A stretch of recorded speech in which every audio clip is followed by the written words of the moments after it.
Good evening, good afternoon, wherever you are around the world. This is the Project Camelot TV network, and I'm Marc Ray, based in Normandy, France, and I'm hosting tonight a guest from Florida, where I used to live for a few years, Ken Rohla. Welcome, Ken. How are you? I'm good. I'm very good. You were a very stunning person. You were recommended by a former guest here, Karen Elkins, whom you know pretty well, apparently. And she told me about you that you had all kinds of solutions regarding toxic situations on this planet. You've been a natural health educator, researcher, and an inventor from New Smyrna Beach, Florida. That's where you're based, right? Correct. And you have some cutting-edge products and services for regaining and optimizing health naturally. So natural health healing techniques and technologies, and that you're using based upon ancient wisdom, right? And modern technology, yes. Yes, because it's a combination of both. And your website is, and you can be contacted at freshandalive.com. Correct. Right, and you've worked with all those techniques since the 1990s, right? Yes. Mm-hmm. Yeah, I've been doing this about 25 years or so. Okay, all right. And today we're gonna try to move around and discuss all the topics that you've come across with me by email so far. This is the first time we're actually talking live, and you have so many topics. It's difficult to begin with one. I think the clearing radioactivity and geoengineering pollutants from the sky and environment is a emergency topic, because we're bombarded here all over the world, actually, by geoengineering, solar geoengineering, and chemtrails all over. And can you tell us about these chemtrails that most people, the masses, don't know about and don't want to even look up and acknowledge that they exist? Sure. I've been doing presentations on geoengineering or chemtrailing for probably good 5 or 6 years now publicly, but I noticed probably 15 years or so ago that about 85% of my clients, this is back when I was doing individual consultations. I no longer do that because I'm too busy, but when I was working with individuals, I have methods of testing them outside of the normal medical systems, biological testing, and I kept seeing these same three toxins showing up in people's bodies: aluminum, barium, and strontium. And I suspected right away that it was some kind of chemtrailing or geoengineering because I had heard about it, and I had seen some German scientists' analysis of what was in it. And so, it was just across the board, and I started connecting with friends of mine who were healers in other states in the United States and other countries, and they were all seeing the same thing, this increase in these three metals in people's bodies. And so as time progressed and I was able to do more testing, we confirmed that it was coming from the atmosphere. But, what's the purpose behind it? Basically, it comes from... Well, yeah, that's the big question. What's the reason? If you look at geoengineers who are publicly talking about this, they claim that they're doing it. They don't want to do it, but it's a necessary evil that they need to do to learn how to manipulate the atmosphere in case we have to, because of global warming. And they claim that what they're doing is emulating what happens when a volcano erupts, because when a volcano erupts, it shoots out all of this rock dust that goes into the atmosphere, and it shades the planet, and it reflects some of the sunlight and cools the earth by about 1 degree globally. And so it's actually a very beneficial thing for the earth because it also remineralizes the earth. But what they're doing is using highly refined aluminum, barium, and strontium, and sometimes other biowarfare agents. This is something that there's no way that you can justify trying to say that this has anything to do with global warming when you see desiccated human blood cells, which are dried human blood cells with genetically modified microbes tucked inside of them to act as a carrier for these GMO pathogens. And, in some cases, there are GMO microbes that are being used supposedly for agriculture and things, but there's no way that these very pathogenic bacteria can be claimed to have anything to do with global warming. So at any rate, but the public excuse for them is that they're attempting to learn about how to combat global warming. Now, the truth is, if that was the real objective, first of all, there already have been studies done, particularly in Germany and Austria, where Victor Schauberger is from. Schauberger noticed that volcanoes remineralized the earth, and wherever they did that, life just sprung up incredibly. And here in the United States, we saw the same thing when Mount St. Helens blew a few decades ago. Scientists were surprised at how quickly life came back to the area that was blasted away by the volcano. And it's because the mineral powders that come out of these volcanoes are extremely healing and regenerative to living organisms because they have superconducting minerals in them, which we can get into in a little bit. So anyway, Schauberger and certain Germans had studied the effect of rock powders and particularly spraying them aerially. And so if these people really were interested in helping the environment and shading the atmosphere, they should do exactly what volcanoes do, is spray these much less expensive rock powders up in the atmosphere, which would be highly beneficial to living organisms. So I don't buy the public justification that they're using for spraying these heavy metals. I think it's about population reduction. I think it's about suppressing consciousness. I think it's about biowarfare and probably certainly other agendas, weather manipulation, blackmailing countries into political agendas. And so there are multiple agendas, and of course behind it all there's always the profit factor. And people like the Carnicom Institute and others are testing and showing what's showing up in this stuff. It's not a conspiracy theory at all. I do presentations about this publicly. I've got YouTube videos showing mountains of evidence, hundreds of patents on this stuff that are not classified, conferences that scientists are having on this stuff, the United States Congress, the UK Parliament having meetings about this, about geoengineering, what to do about it, and how to spin it politically to get people to buy it. I've hosted an American guy who's been an activist for quite some years, Russ Tanner from Global Skywatch in the U.S. I think he's in New York State, and he was telling us about his Morgellon disease he's had for quite a few years, and he was telling us about this law in 1997, the use of human subjects for testing of chemical or biological agents is the Public Law 105 in 1997, basically allowing the U.S. in 97 to spray the populations with chemicals. Yes, exactly. I cite that in my presentations. It's Public Law 105/85. Which is part of the NDAA. I forget what that stands for, but at any rate, it is written into law. And basically what it says, the law says that it's illegal for the Department of Defense to spray populations except for this huge array of reasons that could justify anything, and so basically it's a law in face only. In reality, it absolutely allows the military to spray populations. And the truth of it is that even before it was legal, the military has had a long history, not just the United States, but all around the world.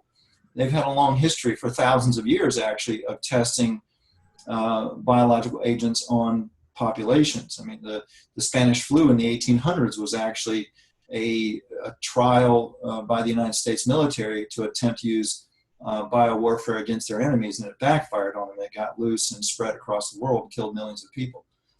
In World War II, the Japanese attempted to modify Lyme disease spirochetes for biowarfare. And of course, nowadays with genetic engineering, it's gotten very heinous, and we've got these genetically engineered microbes and pathogens that, because the mainstream is not aware of genetically modified microbes, they're calling them superbugs and things like this. But what they really are biowarfare agents in general. Sometimes they're engineered for agricultural purposes or whatever, but they're much nastier bugs. And as a matter of fact, I got one in my body. I say one. I got a colony of them in my body a few weeks ago when I was traveling, and I didn't have time to do my usual protocols when I travel to keep from getting ill. And I got very sick for a couple of weeks from these things. And because I have access to technology that can identify them, I knew what was going on within my body. Wow. Well, that's that's pretty sad. Even if you're warned, you can get caught with it. They're trying to legitimize their agenda with the, for example, with programs like the Harvard's solar geoengineering research program, launched in spring 2017, which is now. That's supposed to last to 2022. And the project costs like $20 million. You know about that one, right? It's the new... Yeah, Dr. David Keith at Harvard University, he stands to make millions and is making millions of dollars from geoengineering. He has a company that does that. And so he is the poster child for geoengineering. He is the one that's been out in mainstream media promoting this idea and admitting that it's an insane concept, but, oh, we have to do it because we don't have anything else. Well, that's nonsense. The U.S. military and other militaries know they've got scalar energy technology that can modify weather and not cause harm. I mean, they can cause harm with it, certain, but they can also do it in a way that doesn't cause harm. Wilhelm Reich proved that back in the 1930s and 40s. So it's not our only option. It's just being promoted as that to the general public because they're not aware of these very advanced technologies that are available on this planet now that can do things not only like modify weather, but even alter the Earth's magnetic field. We have incredible technology available that is in general covert. And a few people like myself and others, Dr. Konstantin Meil, for example, in Germany, Alexander Golod in Russia, and several others, Thomas Bearden in the United States, you know, these people work with scalar energy technology and understand the capabilities of it. And in fact, some of them have done hard science on it. And I manufacture scalar energy technology. So I developed a device when the Fukushima nuclear disaster occurred. I knew what was headed toward the United States and the rest of the world because I had helped Chernobyl victims heal from radiation damage. And so I knew within a few weeks that radiation was going to be getting to the United States.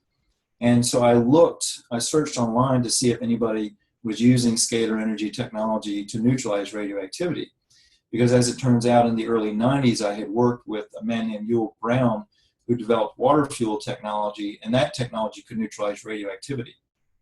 And because of my research in looking for answers, I discovered there were 61 patents worldwide for methods for neutralizing radioactivity, including 8 in Japan. So I started looking around to see if anybody had a scalar technology for neutralizing this radioactivity in the atmosphere, and discovered that there were people that had it, but they really didn't understand the physics of it and what was going on with it. And it just so happened, because I was manufacturing scalar devices, I had the technology in my hands. And so I experimented for about 1.5 years and wound up developing a device that will clear a 75-mile radius of not only geoengineering pollutants, but also nuclear fallout and other pollutants as well. And so what it does basically is it creates a vortex of scalar waves. Scalar waves are simply a subtle energy that's made of superluminal light, or light that is traveling far beyond what we've been told is the speed of light. And it has a lot of really weird properties. It's also interdimensional.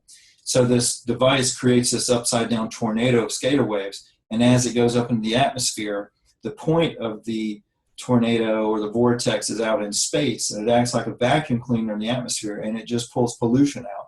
It doesn't cause any harm to the atmosphere. It doesn't alter it. It really doesn't even modify the weather. It just cleans pollution out of the atmosphere. But when you clean all that pollution out, that balances the ionic charge in the atmosphere, and then you get normal weather. So in places like deserts where we put these things, the deserts green up. Wilhelm Reich, back in the 1940s and 50s, claimed that deserts were not natural phenomena, that they were actually the sites of ancient wars on this planet where the geology in the ground had been damaged. Because minerals are crystals, and crystals are oscillators, and they change energy from one frequency to another. So you've got this energy coming up from the center of the earth, and these crystals in the soil, the geological formations, alter the frequency of that energy. So Reich believed that these desert areas were damaged areas. So when you bring in a scalar device that fixes the frequency, then what you see is the deserts green up, they get plenty of water, springs start coming up and things like that. In places where it's very dry, not just deserts, but places where there's being droughts engineered, like say in Southern California. You put these things in place and the drought goes away. Here in Florida, you can go online actually and Google Florida hurricane drought, and you will see that Florida did not have a hurricane for 14 years, which is extremely unusual. Until last October, we finally had an engineered tornado. And I say it was engineered because, not tornado, hurricane, excuse me. But I say it was engineered because I was watching it on live satellite video, and you could see telltale signs of what's called scalar interferometry, which is like the HARP antennas. Actually, the HARP antennas have been decommissioned and they're using smaller stuff now. But basically, this hurricane, when it formed, it had a lot of classic longitudinal wave patterns and fractal patterns in it, which are classic scalar wave signatures. And at one point, it even developed two eyes. So I was watching this very unnatural hurricane, and it was predicted to go through Miami and right up through Florida. But because I've got my devices protecting Florida, it stayed offshore. And even though it was a Category 5 hurricane, it did minimal damage to Florida. So this is the kind of technology that governments are playing with, and people can build them themselves as well with pyramids or orgonite devices and things like this. I have an orgonite here, but I have a pyramid as well. But I'm not using it for. I'm using it to revitalize waters. So, yeah, you can tell us how we can build some devices to clear up our skies, at least on a small scale basis, because I imagine your device to clear up the skies for a 75-mile radius must be expensive and pretty big, right? It's not big. It's about the size of a 2-gallon bucket. It's electrically powered, though, so it is very powerful. And it costs $1,600. We don't have it on our website, so if people are interested, they can contact us about it. But yeah, people can make their own. You can build pyramids. You can actually, I discovered before I even built my first device, we manufacture these little pyramids made out of my version of orgonite, and they're powered. But my manufacturing guys put a few of them outside one day and to cure in the sun without the circuitry connected to them. And I was out mowing grass, and I saw this big fat chemtrail being laid over us, and it started boiling and spiraling and flying apart. And I thought, what the heck is going on with that? I got back to the house, and I saw those pyramids, and I thought, nah, it couldn't be. But I looked around, and about a 5-mile diameter, the sky was clear. Whenever we were around there, it was haze and fractal patterns and chemtrail patterns. And so I drove around and observed, and sure enough, it's about a 5-mile diameter. So I came back, and I put a couple more pyramids out. I waited a couple hours, and then I looked around. As far as the eye could see, it was clear. So I drove, got in my car and drove about 35 miles before I got to the edge of it. And so then I put 7 of them out, and I just left it and forgot about it. And a few weeks later, my wife and I were at Disney World about 75 miles away, and we could see the edge of it off in the distance. And so that set me on a path of experimentation with all of this stuff.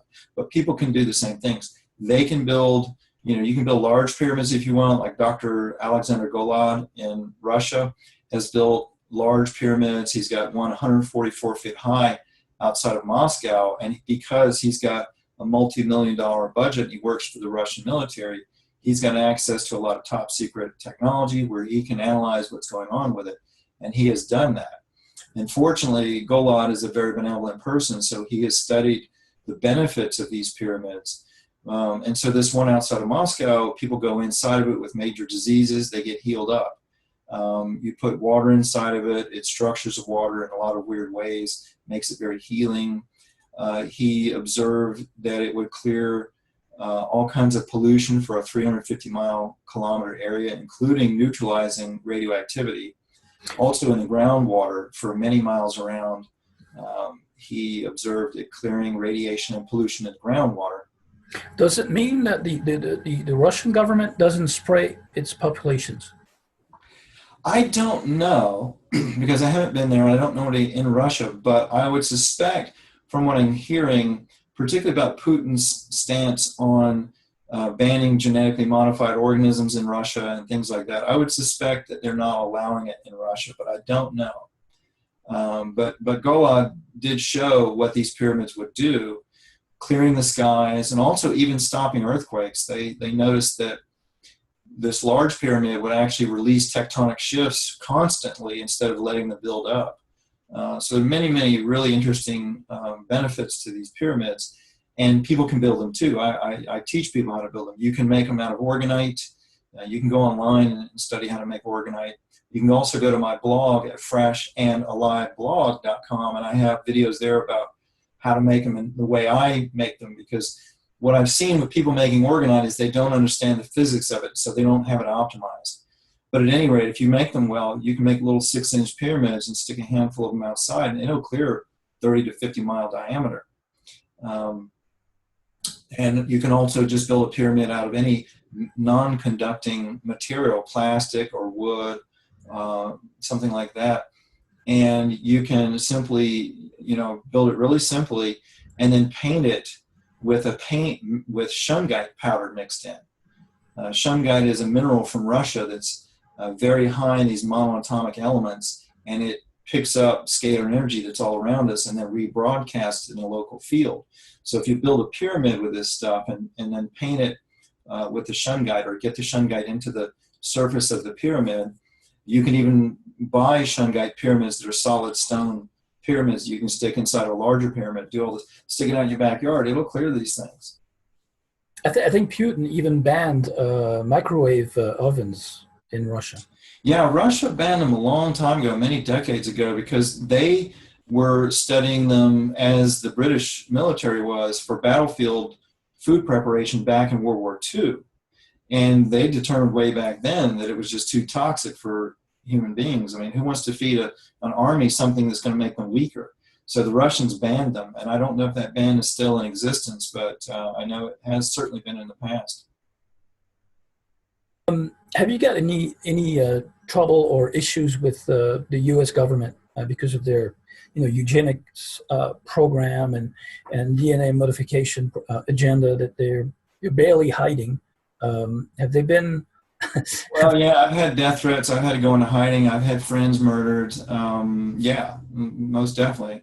But I learned, back in the 90s from Yul Brown, it's like, if you have a solution like this that is so important to the world and nobody else has it, or not many other people have it, then it really is your duty to help the people of the planet.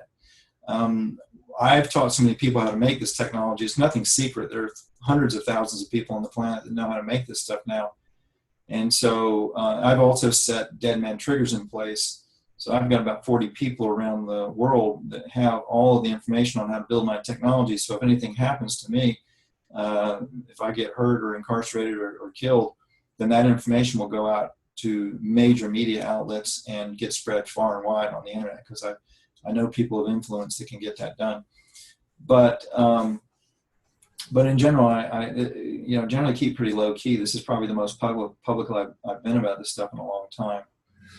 So most definitely it's risky. Right. But like you said, it's a duty if we want to keep living. Well, you want to keep life intact on this planet, so, because we've become very destructive, and most disease today is caused by not by microbes, but by overexposure to chemicals and radiation, basically. So we've become cytotoxic, to it. Yeah, we're exposed to things 100 years ago that people were not exposed to. Of course, good old-fashioned poisons like pesticides and air pollution and those kinds of things. But now we've got nuclear fallout coming down on us everywhere. We've got genetically modified food. We've got genetically modified microbes. We've got biowarfare agents of various kinds. So we've got a whole host of things. Electromagnetic pollution. People are living with spending hours with cell phones, which are microwave transmitters right next to their brains Right. for hours per month. And all of that is shortening people's lives. I subscribe to financial newsletters, and the insurance actuarials now and the financial newsletters are saying that the Earth's population, for the first time in history, the death rate is equal to the birth rate. Whereas it used to be that the birth rate always exceeded the death rate. So I think that's because of the combination of all of this toxicity on the planet and an intentional population reduction program. So is that kind of a terraforming program agenda being done? It's basically part of the transhumanism agenda, right? And there's a lot of scientific evidence. We're quite in a chilling situation, to say the least. Basically. Yeah, I think it's part of transhumanism. I also think that extraterrestrial involvement has a lot to do with it as well. And this is something that, a show like yours I can talk about, but a lot of people are too conservative to even consider the idea that there may be extraterrestrial involvement in this. I've had my own encounters with reptilian extraterrestrials and others in the physical. And so I know without question that these ETs not only exist, but they are on Earth, and they have been manipulating Earth for thousands of years. And there's a lot of different agendas, some benevolent, some not.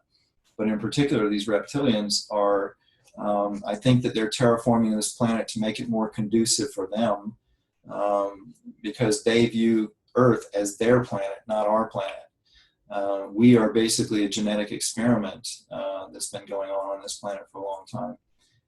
From various extraterrestrials, from what I've been told.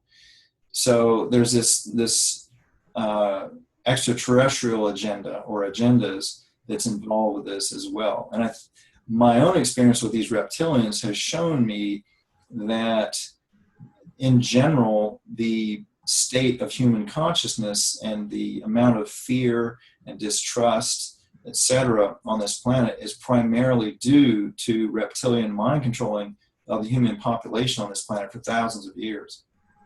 All right, right. We have some MyLab testimonies. The MyLab abductees, the military abductees, that say, I'm just going to mention one, that the combination of inorganic and organic life forms and DNA is an agenda to fuse these two for a kind of hybridization process that will allow greater amounts of alien DNA in our human genome.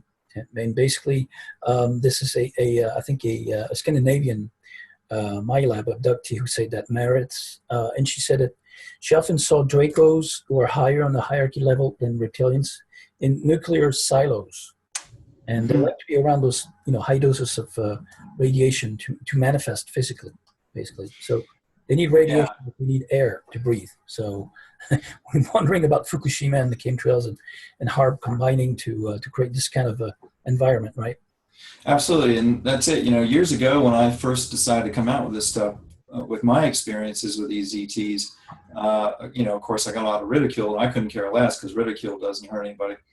But now you've got all these whistleblowers like Corey Goode and William Tompkins and others coming out who have credentials and are saying the same thing of this extraterrestrial involvement. You've got Laura Eisenhower, Dwight D. Eisenhower's great-granddaughter, coming out and saying that Dwight had contact with 5 different extraterrestrial races, and so did Kennedy. So increasingly, this extraterrestrial involvement on Earth is getting exposed. And these reptilians that I encountered, they had been working with Pleiadians and other ETs that they were not the typical Draco reptilian, but they kind of learned the error of their ways, so to speak, and they were working for the benefit of the planet. But they showed me a lot about why their culture is the way that it is and why Earth is the way that it is. The reptilian birthing process is one of the fundamental reasons why that they are so fearful and competitive and, from our viewpoint, negative, because just like reptiles here on Earth, like snakes and lizards and alligators, when they have fertilized eggs, when a couple has fertilized eggs, they're taken to a communal nursery and they're hatched in these communal nurseries, and they do not ever meet their parents. So the children are never nurtured by their parents. They never develop a bond or relationship with parents. And then those children are left with minimal resources and food, and they have to compete and fight over food and sustenance. And so what happens is the majority of them die in the birthing process or as very young babies. And the ones that remain are the fittest, the strongest. And hence this concept of competition and survival of the fittest. That idea in their culture, it's a legitimate concept, because if they have to be that way in order to survive. But they have also been infested with artificial intelligence, that there are realms of realities where there are sentient machines, and part of their modus operandi is to go into organic populations and get them to develop technology until they develop artificial intelligence. And then these machines with their consciousness can slip into this reality and into these artificially intelligent machines and take over. And that is in fact what these whistleblowers now are coming out saying, that this is exactly what happens. I was told this many years ago by these reptilians, and then noticed a few years ago in the Ringing Cedars books. These were books that reportedly the story is that there was a Russian businessman named Vladimir Megre who traveled into the taiga forest in Russia and met this beautiful woman who lived naked out in the tundra in the freezing cold with the animals, and she had all these exceptional abilities and all this stuff. The truth is Megre was sued for stealing the information in those books from a channel who had channeled all that material, and he made up all the stories about, Anastasia, this woman. But at any rate, the information in these books was some channeled information. And I think book 4 or 5, there was a chapter about this machine world. And it was very interesting when I saw that. I figured that the source for those books must be extraterrestrial, because it paralleled very, very closely what I was told about what these reptiles call the machine kingdom, which was this realm where these sentient, artificially intelligent machine beings lived, and that they needed organic beings to manifest and to spread. And so these reptilians millennia ago became infested with this artificial intelligence, and it has kind of taken over them. And so that's part of their problem as well, is that they've got this culture of death, and then on top of that, they're infested with artificial intelligence. And so more and more of these whistleblowers who have worked in the space programs and the secret space programs and have worked with these reptilians are telling this story. And what do you think they're allowed to tell the story? Because a secret program needs to remain secret. Otherwise, it's not secret. A lot of people say that Corey and William Tompkins and others, I've interviewed Randy Kramer myself, are just disinformants from the army, from the military themselves. Well, I base what my opinion of these different people on my own personal experience with these extraterrestrial encounters and others. I mean, not just encounters with ETs, but also working with high-level scientists and people with very advanced technologies. And I've never heard anything coming out of Corey Goode, for example, or William Tompkins that didn't jive with my own personal experience. I have met quite a few MK Ultra people who were spreading disinformation, and it was very easy to see through it because it did not jive with my own personal experience. And I, over decades, I've had a lot of serendipitous events that could not be orchestrated that have shown me over and over again confirmation of this information. So my impression is that Corey Goode and William Tompkins are telling the absolute truth. Just from the perspective of, for example, physics and engineering, I realized in engineering school when I was, in my early 20s, that what I was being taught in engineering school was nonsense. There were phenomena in physics that were unexplained, and I looked at it and figured out models to explain it.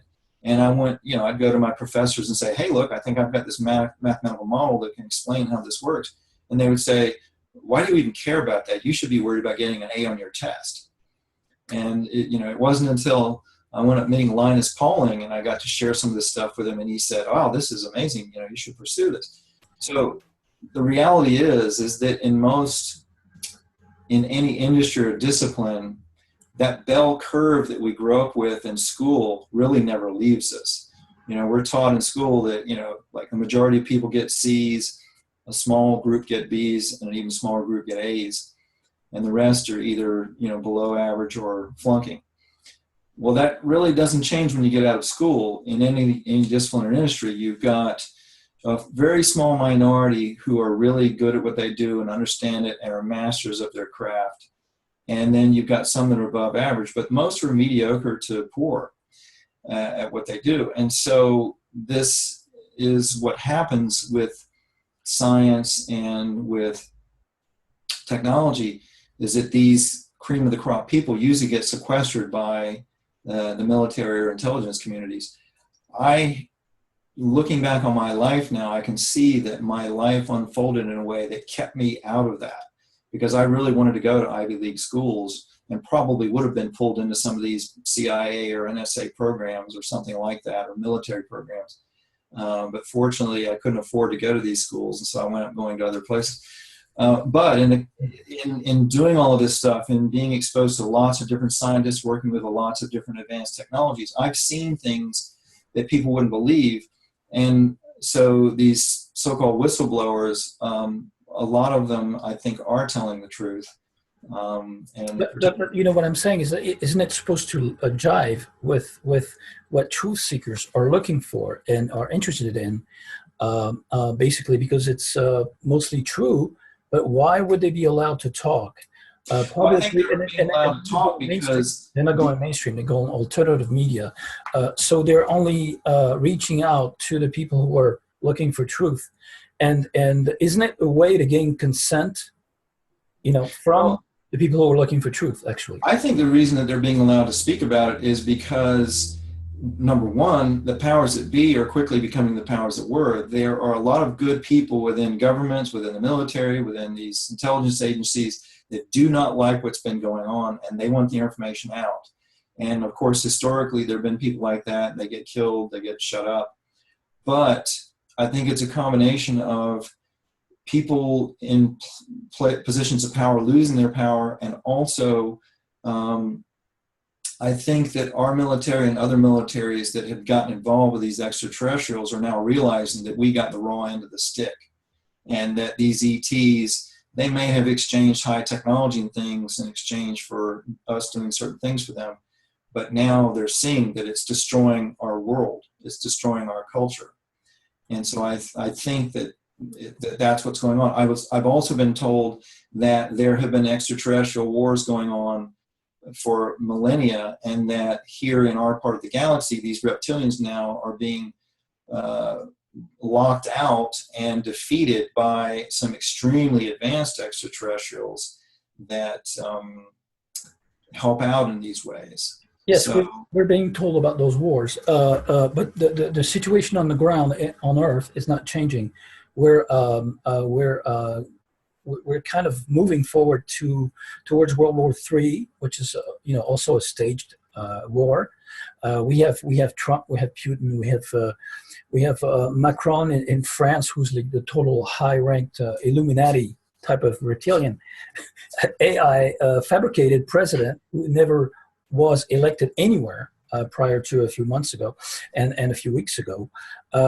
So we're saying that those so-called elite, they are basically psychopaths and pedophile predators and blood drinking and sucking monsters, basically. When we look at the Pizzagate affairs and all those affairs that seem to be like a joke to most people, because they don't even acknowledge that there are chemtrails they're being sprayed over. The situation doesn't seem to change on the ground. How do you explain that?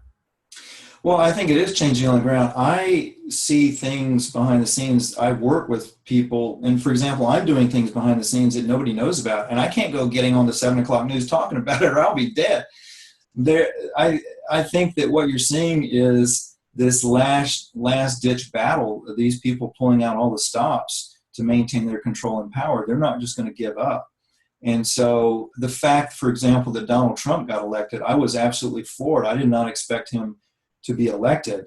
And I'm not stating that Donald Trump is a wonderful president or anything, but just the fact that he was obviously not the candidate being supported by those in charge with power and wealth on the planet.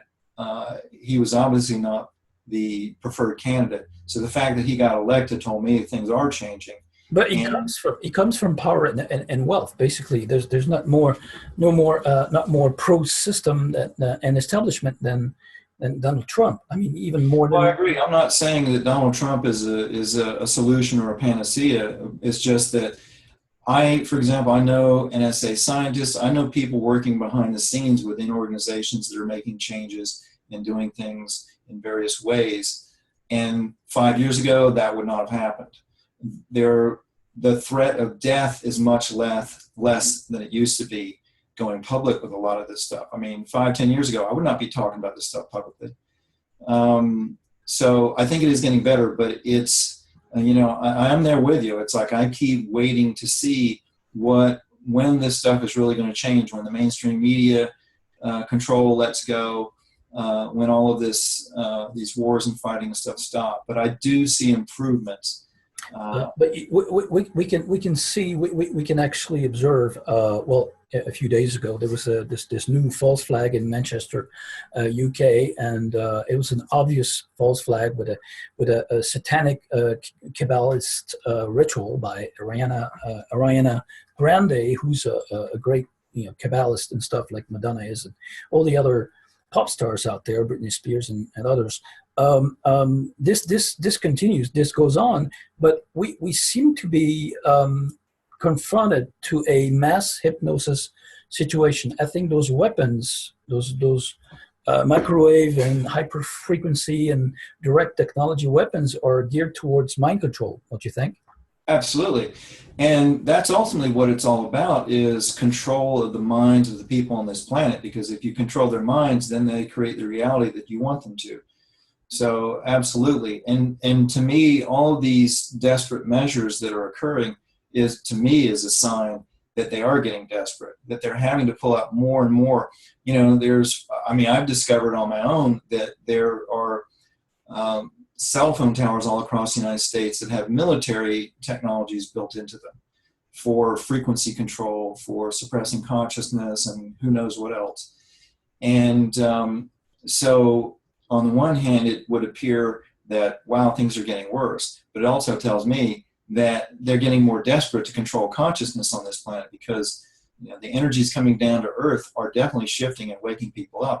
I'm forward all the time by people who I would never have guessed in a million years who are aware of these things. I mean, I've got a neighbor who's just a couple of good old boy country folk that are just sweet as they can be, but very simple people. And I'm out talking to them about growing fruit and stuff, and out of the blue, they say, I think that extraterrestrials have taken over our government. I'm like, what? So when people like that are saying these kinds of things, when people I've met who years ago laughed at me, who now see what's going on, I am encouraged. But it's got to take action by all of us, and that's what I've been doing, is sharing with people specifically what they can do to counteract these things, because there are no safe places on the planet anymore. There's only safe people. But you can, for example, you sent me those pictures of the chemtrailing going on in France. There are technologies to stop that. You can buy them, you can build them. There are technologies to neutralize it if it gets on your land, if it gets on your crops, your soil. You can break it down really simply and inexpensively with microbes. I've been teaching that for years. You can get it out of your body.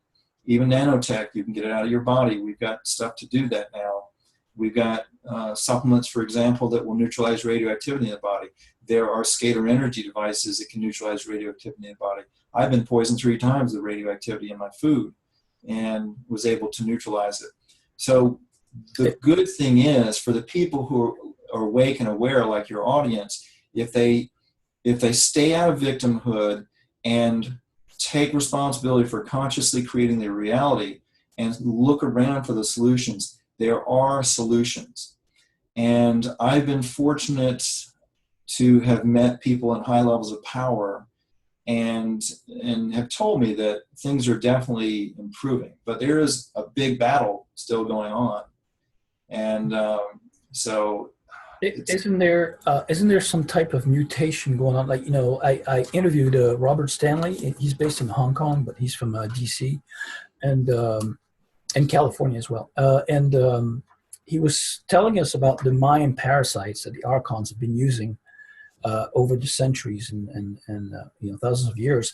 Isn't this geoengineering, DNA mutation, some type of like junk DNA reactivation or genetic code modification? Isn't it something that has to do with? Isn't it easier to mutate our DNA through a virus? That's what I'm trying to say. Yes. I think that a big agenda is to keep the DNA mutated. The so-called junk DNA, I was told by these reptilians that it is actually modules of DNA that were unplugged by these reptilian geneticists millennia ago to keep humans controlled, because we are conscious beings, we create our reality with our consciousness, and we were getting too powerful for them to control.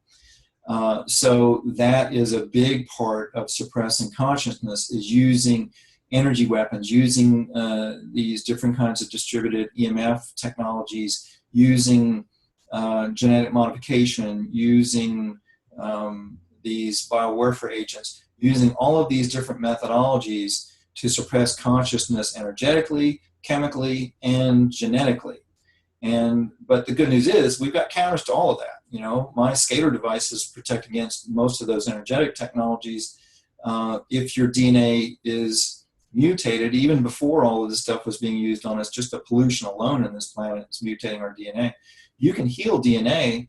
I've done it many times with human beings and plants by feeding the organisms these monatomic minerals. And I talk and teach about this quite a bit. We can get into details of it if you'd like, but basically there are these superconducting minerals that when you ingest them, they plug into the DNA and into the acupuncture meridians and into the brain neural pathways. And along the spine, there are these junctures all along the nervous system, along the spine, in the brain neural pathways, and the DNA is loaded with these superconducting minerals, these monoatomic minerals. And those monoatomics are like an antenna or an interface within the physical body that interfaces consciousness with the physical body. So we've been taught that the DNA is the genetic blueprint of an organism, but actually the DNA is the carrier of the genetic blueprint. It's like an antenna that picks up the blueprint. The actual blueprint is in consciousness itself. And this has been demonstrated. You can take, for example, genetically engineered plants. And I've done this myself, and I know of several other instances where people have done this. You feed plants these monoatomic minerals, which basically means volcanic rock powders combined with microbes. And the genetically modified plant DNA will unravel and become back to the original heirloom. And the plant will physically change in a few weeks from the GMO variety to the original heirloom. And it's a blatantly obvious change. So we can do the same thing with human DNA. I mean, I've helped people with radiation damage and all sorts of DNA damage heal it completely by using these methodologies. So I'm fond of saying this, the one trump card that we have is that consciousness creates reality.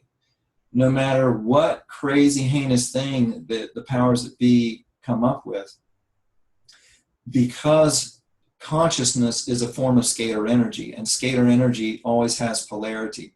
Whenever there are these problems being created by these sick minds, there are always simultaneously solutions being created by brilliant people. And so I've met so many scientists and inventors on this planet that have created solutions for this stuff.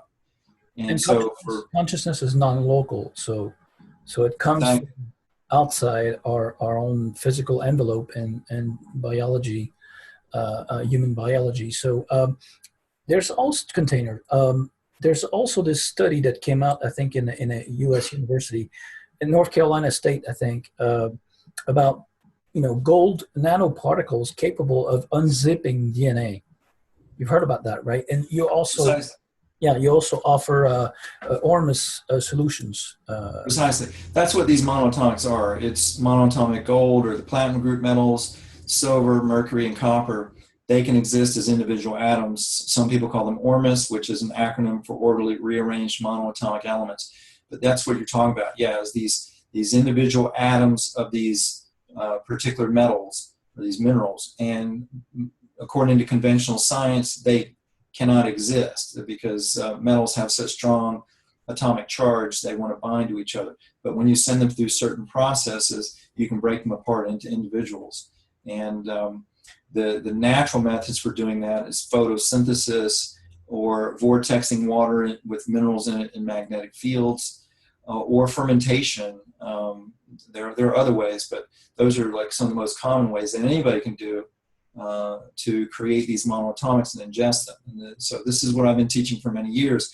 This is one of the secret weapons that we have against all of these really heinous technologies, is using these monoatomics. And increasingly, there are supplements coming out on the market that are what I call Ormus homeopathics, which are solutions with these monoatomics in them. Usually it's solutions of water. And they've been programmed with scalar frequencies to have certain effects. And so, for example, you can take water and put monoatomic gold into it, program it with the scalar anti-frequencies of all known radioactive elements, and then if you ingest it, it will go into the body and emanate those scalar frequencies.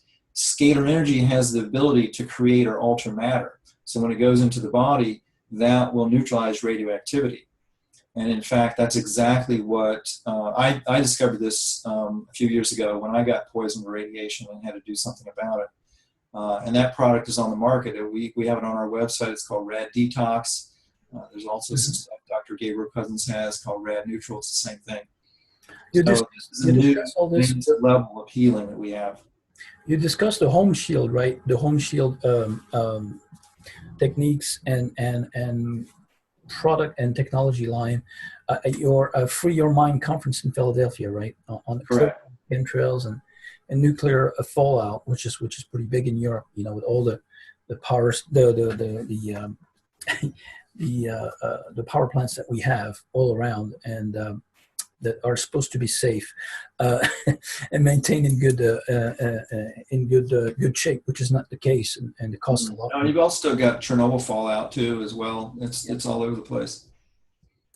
And also, you talked about the radiation links on well, yeah, it's a link on your website. I think that's the one you mentioned, right? Staying healthy in an era of biowarfare, GMOs, and geoengineering. I have a few questions from my French audience in advance. I'm gonna start with the host. The guest that I had a few months ago at my UFO dinner. Jerome Maury, who wrote a book about the pyramid revitalized healing water. According to him, those scalar waves. How are they, according to you, redistributed or reassigned and used inside monuments, like you're describing in your conference? How to survive chemtrails, I think it was called, right? Okay, I'll describe that. And I do have a video on YouTube. If you go on YouTube and search on Ken Rohla, Physics of Consciousness, I get into a lot of details of this. But basically, scalar energy is really, it's this superluminal light that flows through the whole cosmos, and it's what this physical reality is made of. I liken it to God consciousness because it's been discovered that it comes flowing out of the centers of galaxies, blasting out, going way beyond the speed of light, but it is light. And because it's going so fast, it appears dark to us. So our scientists call it dark energy or dark matter, but it's really very, very fast light, photonic light. And that energy spirals as it travels and it branches as it travels. So it's fractaling and spiraling as it goes. And it's relayed through the cosmos, through the suns and the planets throughout the cosmos, because it's been discovered that suns and planets at their cores have a singularity or a black hole. And so those singularities act as a relay for this energy. So it's relayed from the black holes at the centers of galaxies outward through the black holes in the suns, from sun to sun to sun, outward through the galaxy, and also through the planets. And so when it comes to us, it's coming to us from our sun and up from the center of the earth. And that energy causes a lot of different phenomena, including gravitation and the heating in the Earth's mantle and things like this. But the frequencies are modulated by the stones in the Earth's crust, and given harmonic frequencies that are beneficial in general to living organisms. Now, there are places where there's deposits of radioactive elements or things like that where it's not. But in general, it creates a harmonic that's very beneficial to living organisms. And as it turns out, the whole cosmos is a giant matter energy circuit of this scalar energy. So this energy is flowing through the cosmos, spiraling and branching as it goes, and it slows down and coagulates into matter and the electromagnetic energy spectrum that we can see and measure. And so it's not easy to measure this energy, and therefore conventional science in general hasn't identified it. But there is more and more science showing what's going on. Most of it these days is sequestered away in covert programs, but there are people in the public who are showing what's going on with this stuff. So we, as human beings, are a part of that galactic circuit. So this energy is coming down from the sun, it's coming up from the center of the earth, and we are antennas for it. Our body is a fractal antenna that captures this energy, and we rebroadcast a localized field, just like planets do, just like solar systems do, just like galaxies do. This energy is recycled over and over again. It comes out of galaxies, it spirals around through the galaxy, and then it comes back in the other side of the galaxy.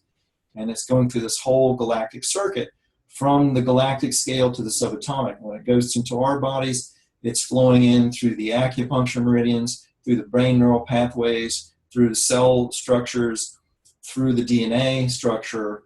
And this is what in Chinese medicine they call the flow of qi, or in Ayurveda they call it the prana. It's this superluminal light, and our own consciousness slows it down and coagulates it into our body. And so moment by moment, this is how we create our reality. And then we rebroadcast this in a localized field.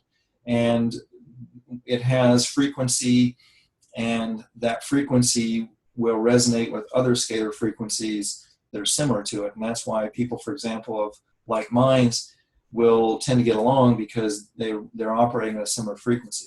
So when you understand this concept, there are very practical things that you can do in your life to utilize this energy.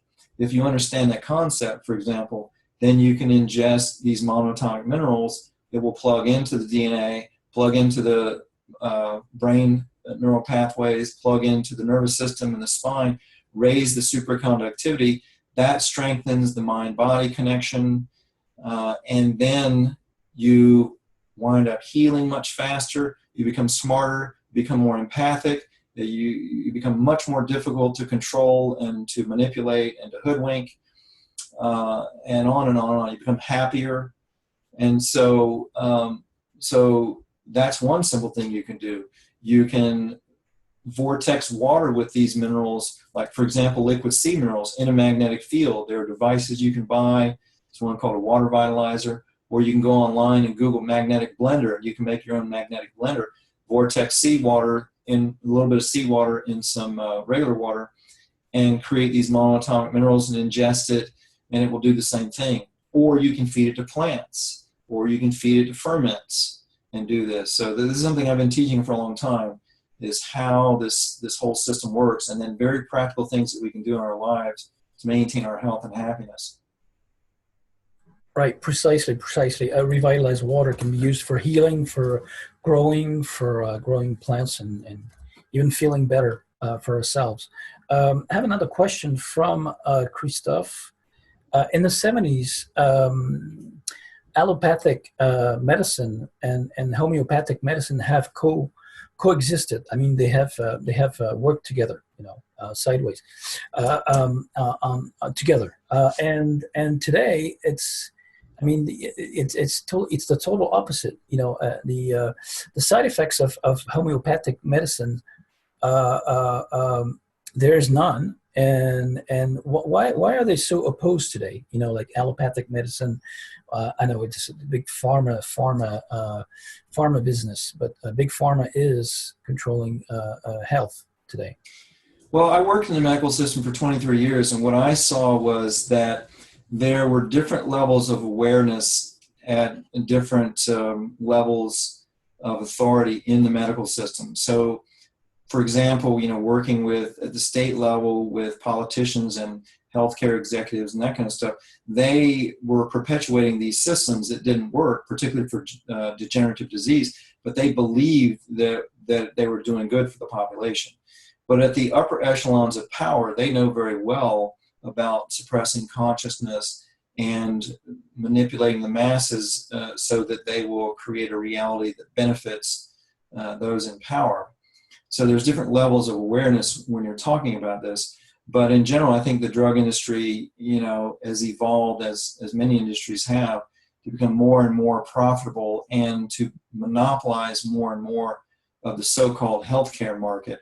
And so part of that monopolization is to actively suppress any competitors. And of course, because the medical paradigm does not work as it is implemented now, it doesn't work for degenerative illness, and natural medicine does. That is a huge threat to their pocketbook. And so, at the upper echelons of these industries, it's being dictated to actively shut down as much as possible these natural health companies. Right, but it's really taken over since the 50s, 60s, and 70s, because before then it was more geared towards natural healing medicine and also not back in the 60s and 70s. Things were much better here in the United States in the 60s from a patient standpoint. I think it's really in the late 70s and 80s when corporations started buying into the healthcare systems here and then running it more on a profit motive. So that's what my observation has been at a mundane level here in the United States, is seeing that these large corporations, it's kind of like in a lot of industries here, back in the 60s and 70s, for example, hardware stores, you had little local mom and pop hardware stores. You didn't have these big box stores. And then somebody with big pockets came along and funded these companies like Home Depot and Lowe's to create these giant big box chains. And so the same thing happened with healthcare. These big corporations with lots of money started getting involved and looking at it solely as a profit. And so when you've got that as your fundamental motivation, then the benefit to humanity is at the back burner. There's a big struggle between those in power and the ones who profit from the drug dealing industry. I'm talking about illicit drugs like cannabis, for example, cannabis oil. They can heal many things, and Parkinson's disease, for example. And there's a big ban on that, on cannabis. Yeah, and expand consciousness. And I think at the very upper echelons of the drug industry, I think that they're very much interested in population reduction and suppressing consciousness. So, it depends on what level. I mean, it's like in World War II, the Nazis used the pharmaceutical industry against their own populations as well. So it depends on, where you're at in the food chain, but the upper echelons, they're very aware, from what I've seen, of what's going on, and their intentions are very different. Right. Also, for detox, do you take into account natural magnetic or magnetism from, with our own hands? We can do the same thing to revitalize water or anything with our own hands, right? Absolutely. Because we are scalar antennas, we're these conduits of God consciousness. That's exactly what we can do. We can utilize this energy to heal ourselves, or to direct it to heal others, or improve plant growth, or structure water, all kinds of things. Absolutely. And you can do it. You can prove it to yourself. You can take water, just take a bowl of water and spend about 10 minutes directing love at the water, and then freeze it. And you will see a distinctly different crystallization pattern in that water than without. And, you know, I was told many years ago by these reptilians that there is no technology superior to our own biology. And so, you know, these fundamentals that we've already known about for thousands of years, energy medicine, these practices like Qigong and Tai Chi, nutrition, food, plant-based medicine and food, these basic fundamentals are what we need to, you know, power ourselves and to counteract all of these threats against us. With the modern human lifestyle in general, because people are busy and basically enslaved, people are very busy with work and with families and whatever, and a lot of times they don't have the time to sit and, for example, go out in the backyard and get a meditation circle together and clear chemtrails. Or, you know, you might have to be out there 24/7 to do it. So we create these devices outside of ourselves to make it more convenient. But our own biology is the ultimate power with all of this. Right. That's pretty much why we may be coveted, well, besides our souls. But I have a question from Nina. It goes back to, she's a QHHT practitioner in Paris, and she's going back to what we just said about, her question is, Nina's question is, if we can influence water with our mind, like Emoto studies show, can't we make any water clean and pure, or should we self-filter and energize or structure our water? People buy expensive machines to ionize the water, etc. When putting an intention, that's what you just said, you should have the same results. Same goes for food, actually. And also, one of her clients told her that he cured his heart disease problem through hydrocolon therapy. Do you know any benefits from this method to heal other health problems? Oh yeah, absolutely. Well, and yeah, we absolutely can use our own energy and our own consciousness to structure water, to purify water. Masaru Emoto proved that without a shadow of doubt.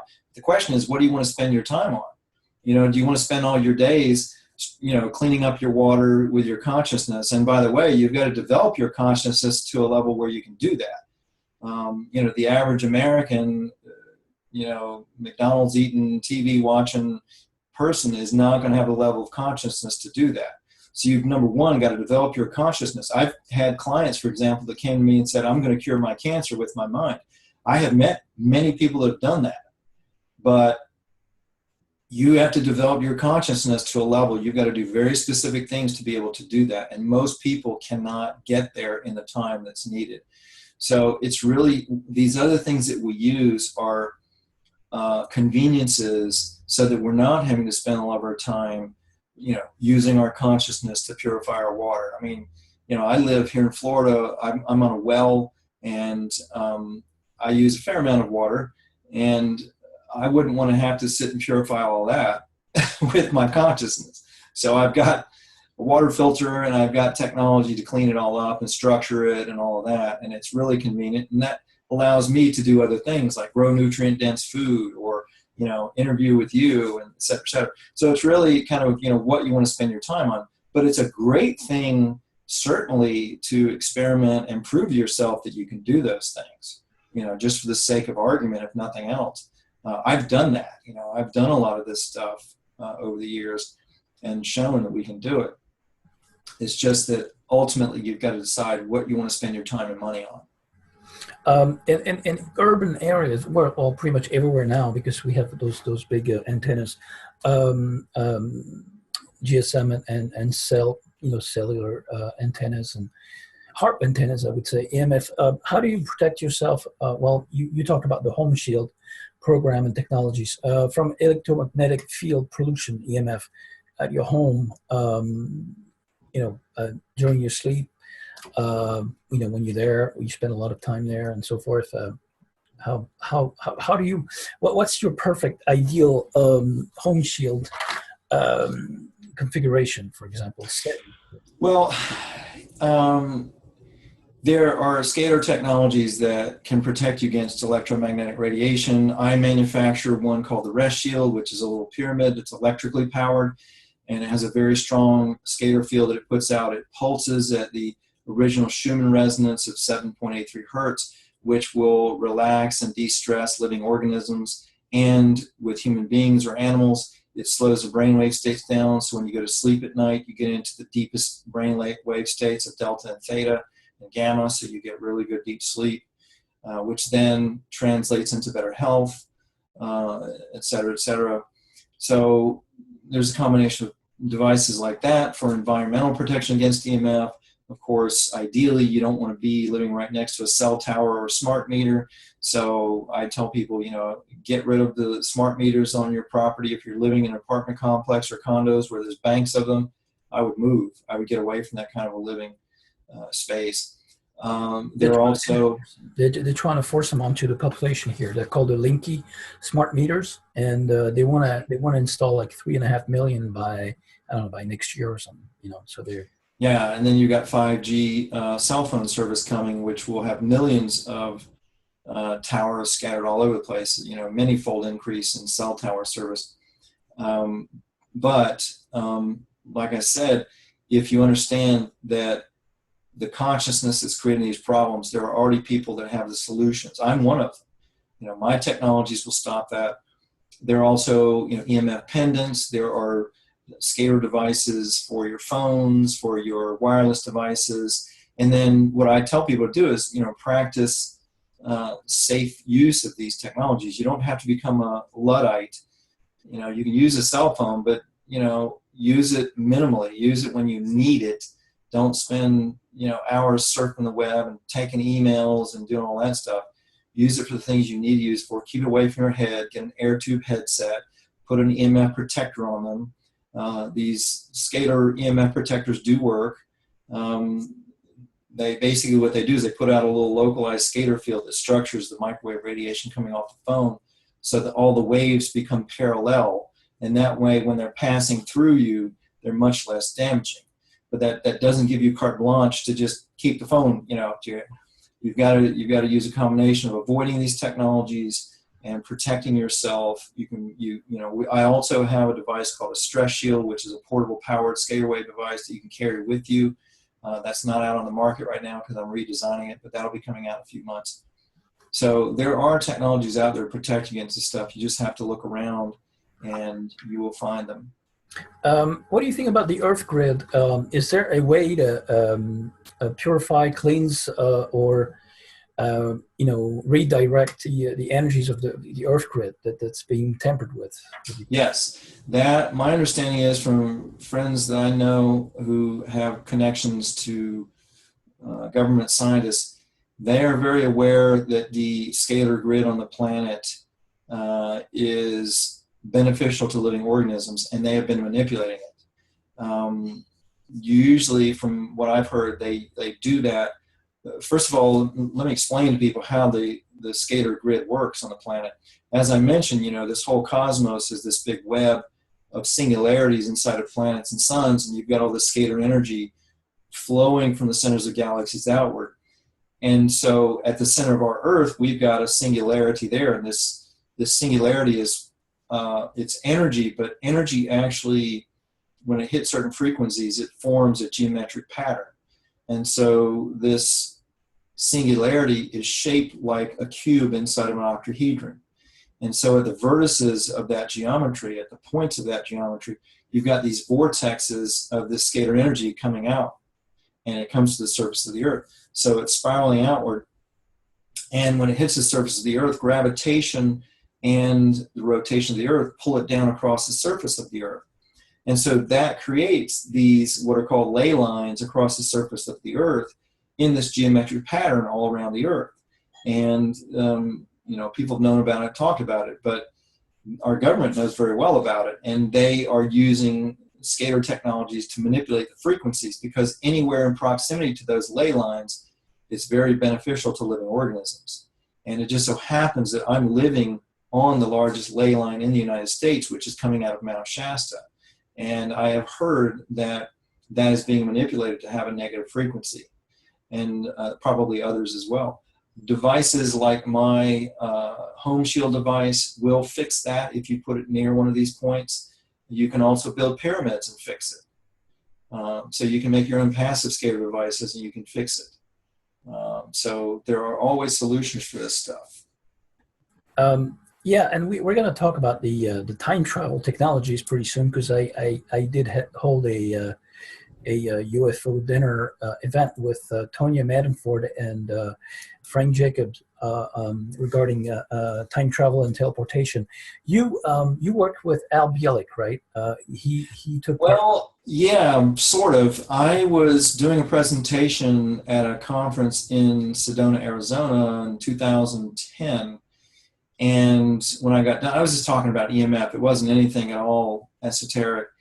And when I got done, I came off the stage. This guy comes up to me and introduced himself. And he said he was friends with Al Bielek. And he said that Al was dying from his time travel. He was kind of like phasing in and out of 3D, and it was killing him. And he asked me if I knew anything that might stabilize him. And I'm thinking, why would you ask me that? Because I didn't say anything here on this stage that would lend that impression. But for whatever reason, we got connected. And my first thought when he asked me that went back to these reptilians, something that they had told me years before. They said that extraterrestrials use monatomic gold for time travel and dimension travel because it remains the same through different dimensions of time and space. So my immediate thought when he asked me that was, well, if we can get some monoatomic gold into him, maybe that will stabilize him. And it just so happened at that conference, there was a company selling monoatomic gold supplements. So I connected them and I said, get these into Al and then, contact me. And then somebody started interfering with our communication, and I could not, we tried to do phone calls and could not get connected. It kept being interrupted and interfered with. And a few months later, Al Bielek died. So I don't know what they were able to do with him. But that, I had met Al probably 10, 15 years before that and heard his stories and always wondered, if that stuff was true. And then when I started meeting people who had been involved in time travel technologies, I realized that, what he was saying was true. Right. Isn't time and space only a matter of controlling the energies of photons, sound frequencies, and this is how ETs are actually traveling from one place, point A to point B? Well, from my understanding, there are different ways to do it, but the ones that I'm most familiar with, simply because of my exposure, is by creating a singularity, creating a black hole.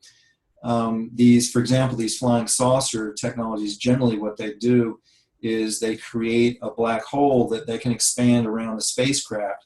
And inside of a black hole, there is no mass, there is no inertia, there is no drag.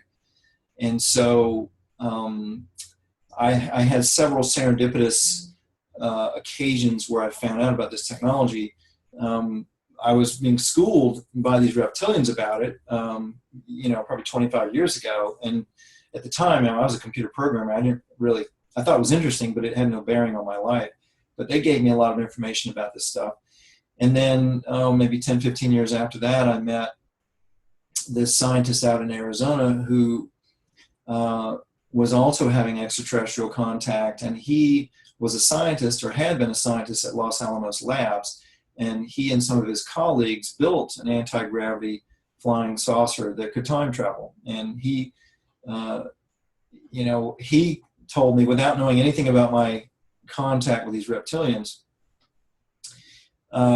told me that they built this craft and they coated it with monoatomic gold, and that they used this magnetic engine inside to open up a singularity around the craft. And when they expanded it around the whole craft, it could either be propelled at extremely high speeds, like tens of thousands of miles per hour through the atmosphere, or it could just blink out one place and show up somewhere else in time and space.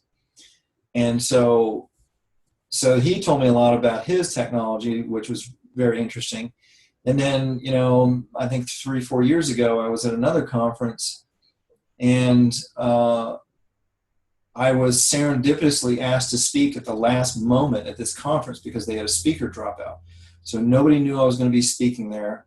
Nobody knew what I was going to be talking about. and my information wasn't on the website or any of the literature or even on the room where I was speaking in. And I gave this presentation about clearing chemtrails. And they were so blown away by it, they asked me to speak on a speakers panel that evening, which I did. And when I got to the room with the speakers panel, I got there early, and the only person there was, it just so happens, the CEO of Searle Magnetics, Russell Anderson. So I sit down, I didn't know him at the time, and we start chatting. And he starts telling me about how John R. Searle, who is an Oxford University professor, developed this free energy technology, which I knew about. But what I didn't know was that technology had been utilized for time travel and for extremely high-speed travel through our atmosphere. And that they had built some of these craft for the U.S. military, and they had done demonstrations of these things. And he was showing me pictures of them, and some of them were famous UFO photographs. And he explained to me the physics of it. He said, basically, they have this magnetic motor with these special magnets, and they're spinning in concentric rings of magnets, and the rings are spinning in opposite directions, and that winds up creating a singularity, which they can then expand around the whole craft and have these same effects. And so here was a second corroboration of this technology that I had been originally told about through these reptilians. Can you tell us a little bit more about how those reptilian contacts happen? It took place. Yeah, my entire life, from a little child, I had memories of having very unusual dreams, very vivid, colorful dreams, which as I got older, I came to realize that they were some form of contact. I think in some cases it was just in the dream state. In some cases it may have been physical, where I may have been picked up. But they have these very, very vivid, colorful dreams, and usually they'd just be kind of these bizarre dreams, but I would get information in these dreams. And I didn't remember that particularly in my waking state, but I have memories of dreams where, I'd get downloads of information. And so I think that kind of formed my worldview about a lot of things, because kind of intuitively, I didn't believe what I was being told by those around me, people in positions of authority, teachers, church leaders, family. It's just, I just didn't believe the stuff that they were telling me about the nature of reality, because it didn't make sense. And so that was kind of how it started, and it evolved over time to the point where in my 20s, I went up reading one of the Seth books, Seth Speaks, which is all this channeled material. And for the first time in my life, I'd been exposed to this concept of a being speaking through another being. And, I spent my whole life having these conversations in my head I thought with myself, but getting all this far out information. And I just thought it was, me. And so I started thinking, well, maybe this is coming from somewhere else. So I started talking to it as if it was a third party and saying, well, who are you? And so they identified themselves as extraterrestrial, and so I started having that conversation. And so I was in engineering school. I was very logical minded, and I said, well, if this isn't just me having an exercise in my head, then I have to meet you physically to confirm that you're actually, real. It's not just me making this up in my head. And they resisted and said that human DNA had been programmed to fear them, and that it would traumatize me too much, and it would thwart work that they wanted to do with me. And which, didn't make any sense to me, because at the time I had no interest in any of this stuff. But I kept persisting. And so after a few years, ultimately I wound up at a very special place in North Carolina that had a power spot, basically a big scalar vortex on this land. And there was a party going on at this place, and there was a guy at the party who was trying to convince me, as an IT person at the time, I was a computer professional. This guy was trying to convince me to travel off to these former Russian satellite countries and install these computing systems, which at the time I was totally not aware of Illuminati or anything. And but this guy wanted me to go and help set up these foreign exchange systems and currency systems, and basically these control systems in these former Russian satellites. And I didn't want to do it because I was working with state-of-the-art technology where I was at, and this would be a downgrade with what I was working with. So he's trying to convince me. So he says, well, let's go down to this power spot, which was a spring with a serpent mound that people had dug out this spring over a bunch of years, kind of did this little Burning Man kind of thing where they get a bunch of folks together and have a party and dig the spring out to have a swimming hole. And they had to do something with the mud that they dug out. So they built a serpent mound. And over years of digging this thing out, the serpent mound wound up becoming about 65 feet long and about 3 feet high and about 4 feet wide. But basically it was a bunch of hippies playing around in the mud, and they intuitively just brought artifacts, because people were coming from all over the world. They would bring stones and artifacts from other places and embed it in the mud. And so basically what they created was this giant scalar vortex there, because the mound basically was this giant piece of organite. And then spring water itself is high in these monoatomics, which will create a vortex. So we go down and meditate in the spring. We're dangling our feet down in the water and we're meditating. And as they often did, these reptilians came in and spoke to me telepathically. And they always prefaced it with, "We are here." And so I, start talking to them in my head. And so I said to the guy sitting with me, I said, "You're not going to believe this, but I got reptilian ETs talking to me in my head." And to my surprise, he said, "Yeah, they're talking to me too." And so I was like, "Really?" So we got quiet again, and we kept meditating. And so I said to them, "What do you want?" And they said, "We are here." And I said, "Yeah, I know, but what do you want?" And they said, "No, we're here physically. Open your eyes." And so we both opened our eyes, and about maybe 50 yards away in these woods, this was in a valley, and it was wooded, and it was at dusk, so it was backlit. There were these 3 giant reptilian humanoid beings standing there. The small one was probably 12 feet tall. The large one was probably about 18 feet tall. They didn't wear any clothes. They didn't have any accessories or anything. They didn't have any genitals that I could see.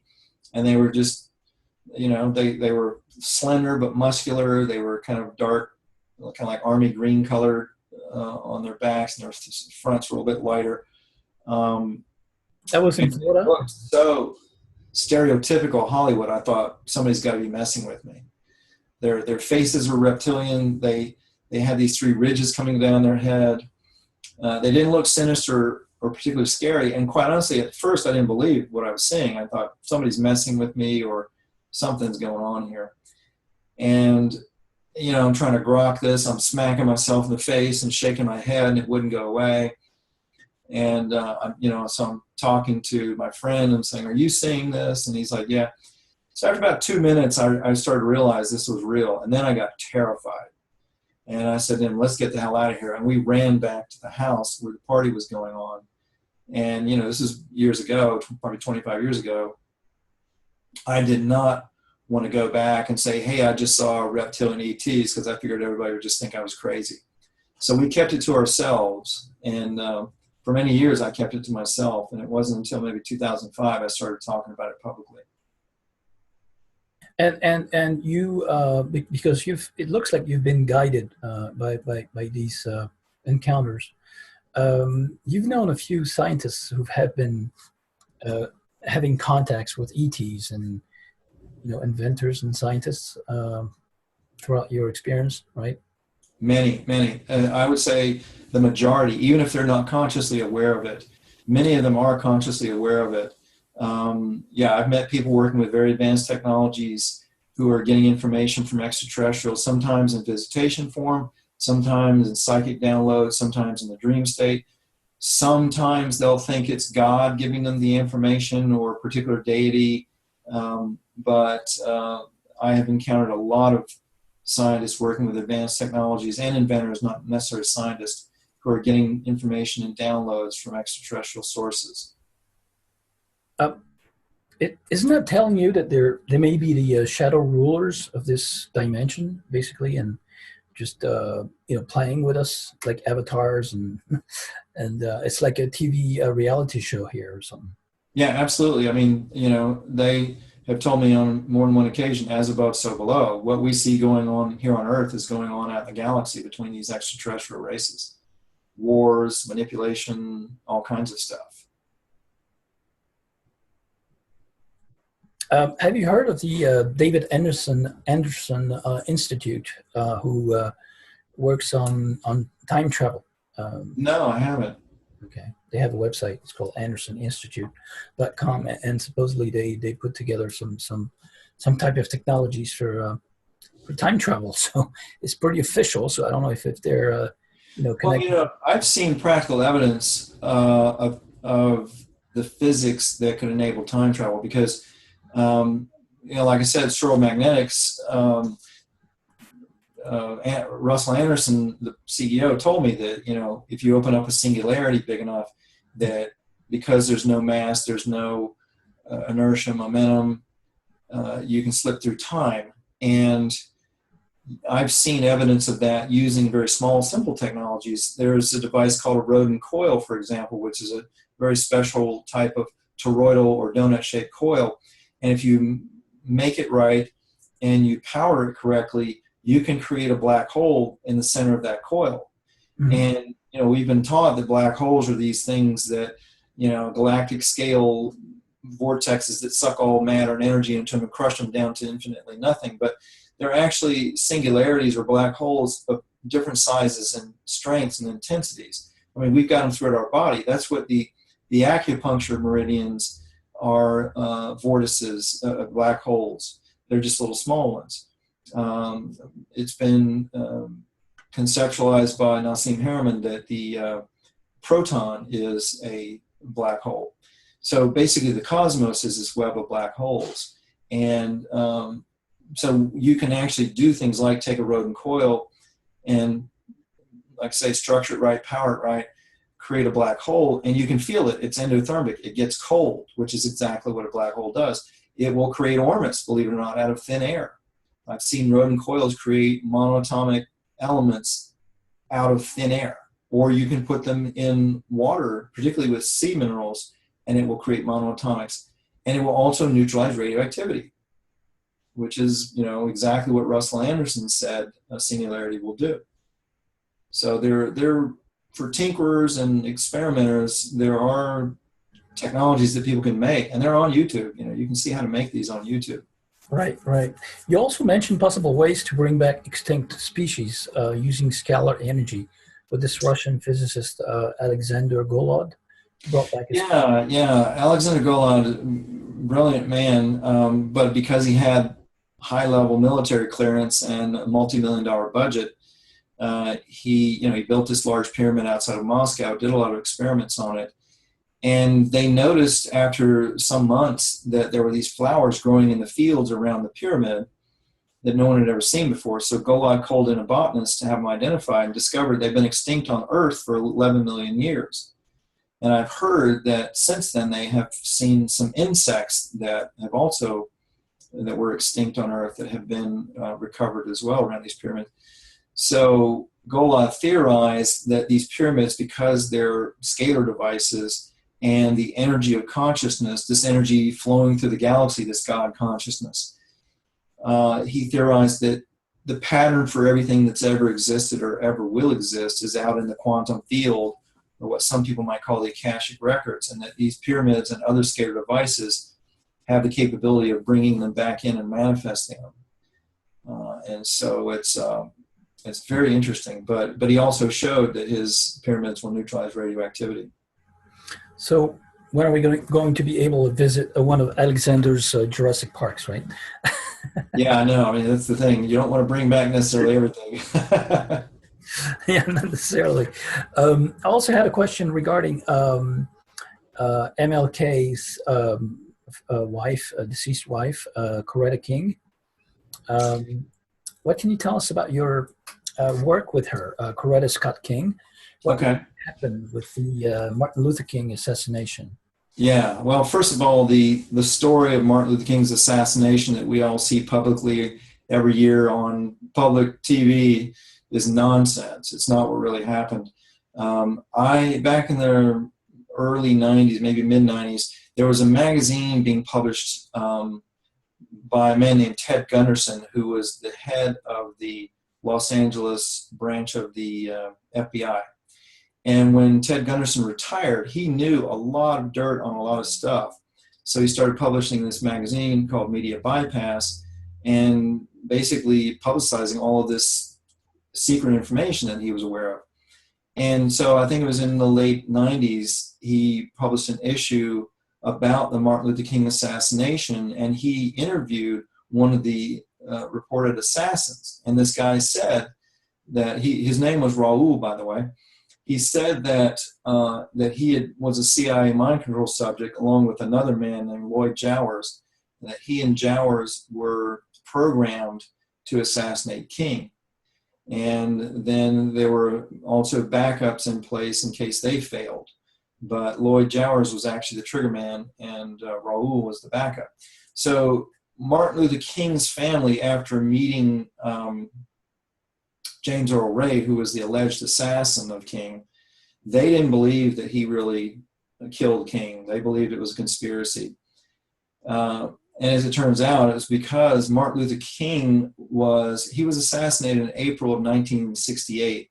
Bobby Kennedy was assassinated in June. It turns out Martin Luther King was going to do a 1 million-man poor person's march across the country, ending in Washington, D.C., and they were going to camp out on the mall in Washington, D.C., until the government stopped spending on war and spent money on its own people.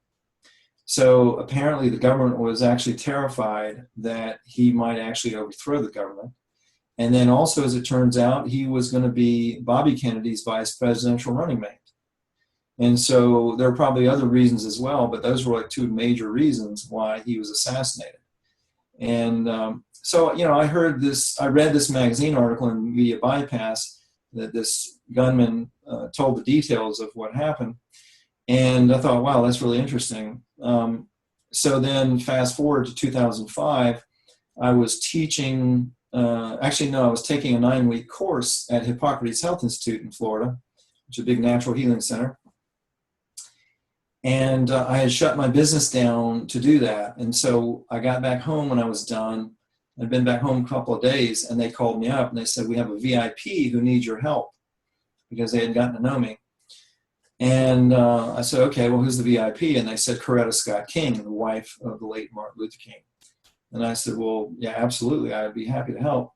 So I wound up interviewing with the family, and I wound up working with and living with Coretta Scott King for a few weeks in early 2006 during the Martin Luther King holiday, as it turns out. And so because I was aware of this story, the King family was flabbergasted that I was aware of all of that.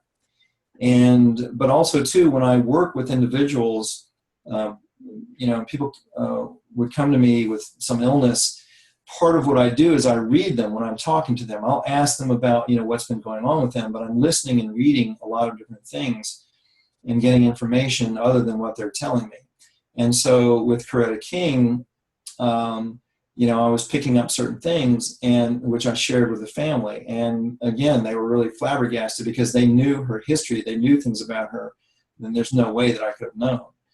And so anyway, I wound up working with her, and had an amazing time with her, and got to talk with the family members and meet with the family members. And I also witnessed how the public media, the mainstream media, spins and lies about public events, because I was seeing the King family at that time. They had a memorial to Martin Luther King next to the church where he used to preach at Ebenezer Baptist Church in Atlanta. And the King Center took about $11 million a year to maintain, which was a big financial burden on the family. They were always having to raise money, and it was difficult. So two of the family members wanted to turn it over to the U.S. Park Service, and two of the family members didn't. There were 4 children of Martin Luther King's. So they disagreed about it, but they were very kind and loving, egalitarian people. They were, exactly what we would hope they would be. They really lived Martin Luther King's ideals. They didn't put on any airs. They weren't pretentious. They were very down to earth, very kind and loving people. And so the media spun that disagreement into this huge family feud and just told a bunch of lies about it. And it really disgusted me, because I'm sitting here with these people every night watching the news and seeing the news reporting on what they were doing, particularly during the holiday, and then seeing the lies that were being spun in the media about it. So the real story of what really happened to Martin Luther King never really came out. The King family, because they attempted for many years to open up a trial with the U.S. government to prove who killed King, because James Earl Ray's attorney, Dr. William Pepper, had mountains of evidence showing what really happened and who killed King. He had tons of eyewitnesses and lots of evidence. And so the U.S. government would never allow it because they knew what would happen. They knew that it would be shown who really killed him. And as a matter of fact, a year after, I guess it was actually at Coretta King's funeral, a year later, Coretta King died, and I wound up going to her funeral. And at her funeral, this is in a church the size of a stadium with 10,000 people there, all the major news media there, and Bill Clinton got up in front of everybody and apologized to the King family for the U.S. government assassinating Martin Luther King. Now, I was absolutely floored. I couldn't believe it. But guess what? It was edited out of all the news feeds. You can see YouTube videos of that talk that he did, presentation he did. It's not in there anymore. So he knew that he didn't have to worry about it going public. But at any rate, so the King family couldn't get the U.S. government to open up a trial. So they wound up having a civil trial. And they proved in that civil trial who killed King and why. It was the U.S. government with others involved, and who the gunmen were and all that. Lloyd Jowers actually got on television in the UK and admitted that he was the one that killed Martin Luther King, but he later recanted. And so they proved, in a court of law, what really happened. They settled for $1 because they weren't, trying to make money off of it or anything. They just wanted to prove for the historical record what happened. And that trial was only televised one time in the United States and the UK, and then it has never been shown since. But you can actually download the trial transcript from the King Center's website. If you go online and Google MLK trial transcript, you can find the King Center's page where you can download it. Infowars.com also did a really good article about it and explained it quite well.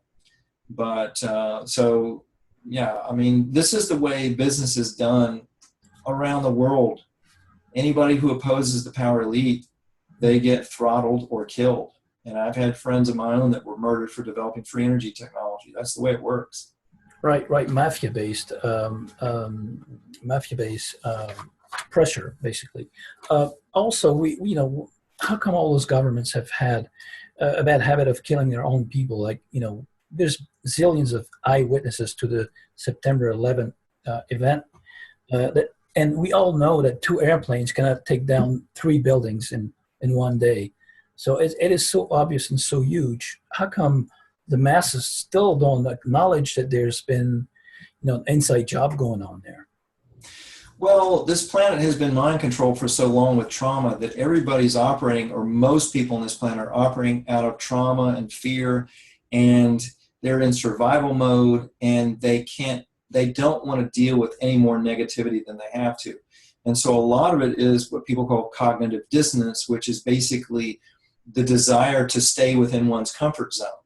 And this extrapolates not just to big mass events, but within people's lives. This is why most people are financially strapped, why most people are unhappy, why most people in the United States are on pharmaceuticals, et cetera, et cetera. It's part and parcel of the mind control, the fear-based, trauma-based mind control programming that's going on this planet. And so, people disassociate. They don't want to deal with that stuff. And it's only, in my experience, it's the people who are starseeds primarily on this planet who are the ones that are awake and aware to this stuff. Well, yeah. How do we wake, the critical mass up? It's not easy if only the starseeds are awakening. What do you think of this? What do you think of? Have you heard of this Dr. Beater right? Dr. Peter, organic robotoids, Dr. Peter Beater, who talked about clones and synthetic people. He said that many politicians and celebrities and so forth are have been replaced by organic robotoids. At the beginning, it was put together by this program by Russian scientists. I was told that by reptilians many years ago, that when you reach a certain level as a politician, usually like at the national level, like a senator or a congressperson, that you're presented with your clone and told if you don't play ball that you'll be killed and replaced. And I found that hard to believe myself, but there are more people coming out with that information, so I think it's probably true. Right. Especially in light of these stories about the secret space programs with the Nazis cloning armies for reptilian ETs. If that's true, then they've had cloning technology since the 40s. Certainly see that happening. A lot of abductees that have been taken to underground bases have talked about cloning encounters and testimonies as well.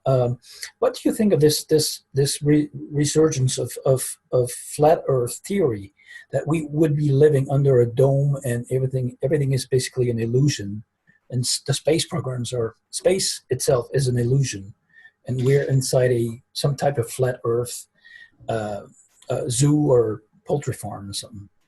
I don't buy it. I think it's a psyop just to keep people confused and spinning and arguing against each other, because there's so many ways you can verify it. I mean, first of all, anybody can buy a telescope and look at other celestial bodies around us and see that they're rotating round bodies. So if the Earth is the only flat pancake in the cosmos, why would that be?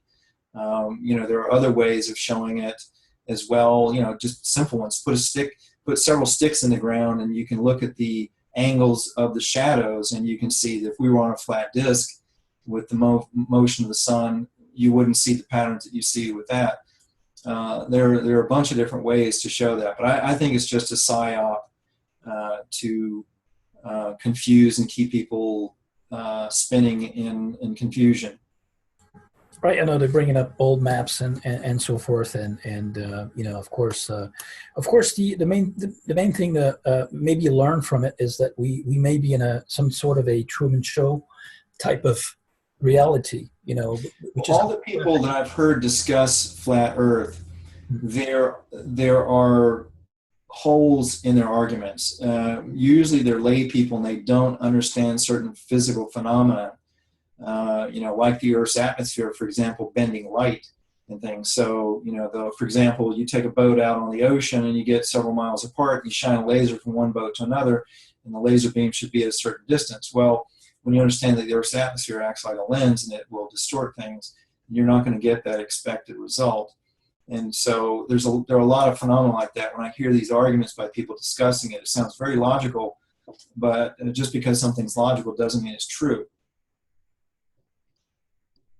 Have you heard of the harmonics of and the codes by Gregory Grabovoi? Who uses numbers and digits to heal, and also basically to deactivate chemtrails, for example.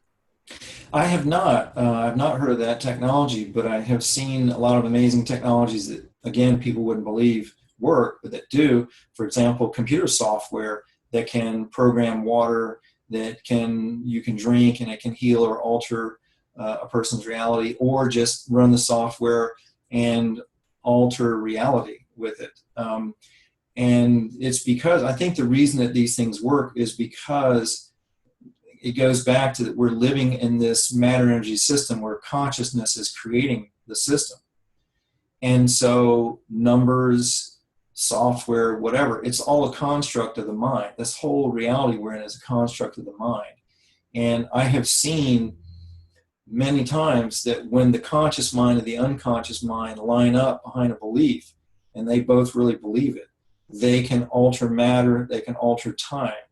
And particularly like healing things, just unbelievable, like brain cancer in a few hours, things like that. So it doesn't surprise me that number technology would work. That's the core argument that we need to we need to keep in mind is that these scalar energies can be used both ways, negatively and positively to heal or to do harm or damage to the populations and the earth grid. So and you've put together those technologies to actually bring some well-being and health and healing to the people. So do you have any distributors in Europe?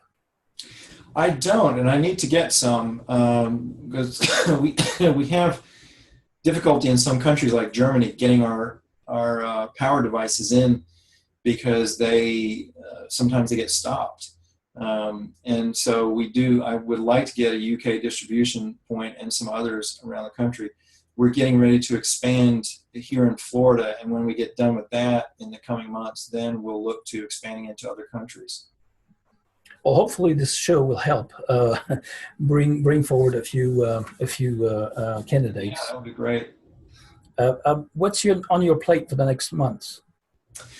Well, in a couple of weeks, I'm going to Bosnia to see the largest pyramids in the world. Dr. Samir Osmanagic, who's discovered the largest pyramids in the world. They were so big, people thought they were mountains, but he's proving that they're made by somebody. They're not just natural formations, and they're excavating them, and they're finding tunnels and all kinds of stuff. And his PR person was a fan of mine and was following my work, and so started showing it to Dr. Osmanagic, and so they started emailing me and sending me some of their latest discoveries, and I would explain to them the physics of what was going on, and so we kind of got to be friends that way. So I'm going to see what these pyramids are all about, and maybe I can help them with their understanding of it as well. But it's quite interesting. Because he's, for example, got Alexander Golat to come there and bring his technology and measure some of what was going on with these pyramids and prove what was going on. The archaeological community is, in general, ridiculing or ignoring them because they admit that it would completely alter human history. It would completely debunk what we've been told about our human history. And so rather than being lauded, he's being suppressed. But they found some interesting things with these pyramids. There's actually a whole complex of pyramids there, and there are some monolithic structures scattered around that are scalar devices. And even they've got a river flowing through this pyramid complex, and it appears that even the bed of the river was structured to homeopathically treat the water and make it more healing and beneficial to living organisms, whether it's crops or people. They also discovered when they opened up the big pyramid of the sun, they expected, being sealed up for so long that the air inside would be stagnant and moldy and musty because it was wet and dark and damp. Turns out the air was extremely fresh and clean, and so was the water. And this is part of what these pyramids do. If they're structured with the right angles and the right materials, they basically act as an antenna for this energy coming from the earth and the sun and amplify it in a localized area. And in the case of a pyramid or a cone, it'll create a double helix vortex out of the tip that can go up into the atmosphere and clean up the atmosphere. So it appears that Golat showed that the pyramids that are being discovered around the Earth are part of this geometric grid system on the planet, and somebody designed it as a system, and that somebody had to have had at least air flight capability, if not space travel capability. Even though these different pyramids were built by different cultures, there was somebody overseeing them as a system. And if you believe what these secret space program people are saying, they're claiming that pyramids are these types of scalar devices are being found on every celestial body in our solar system. So they're probably part of a galactic, or at least a solar system-wide scalar energy system. Right, like Venus and Mars, and there's a monolith on what did Buzz Aldrin say? I forgot which moon. One of the moons of Saturn, I think. Right. Well, some say that the moon may be artificial and Saturn as well, and they may be the devices that are controlling the Earth grid. That's one of the reasons why I believe William Tompkins and Corey Goode, because I was told that by reptilians 25 years ago, that the moon was hollow, it was a construct, that it was some type of a ship that was brought here to monitor and maintain the Earth, or the populations on the Earth, and observe humans. Because I was told that humans are a genetic experiment that has been unfolding over a long, long period of time. And there are certain races that are very interested in seeing how the experiment unfolds. Do you think we're on a path to regain our sovereignty? I do think so, because just from the standpoint that so many people are waking up, and especially thanks to Project Camelot. I mean, you guys have done so much to wake up the people on this planet. And I mean, just the fact that, like I say, I meet people around town. I'm living in a little conservative small beach town in Florida, in a Republican state. And I got country folk coming up to me talking about ETs are running our government. So that tells me that absolutely people are waking up, consciousness is shifting. For people trying to hold on to the old paradigm, it's very uncomfortable. And a lot of them, quite honestly, are just dying off.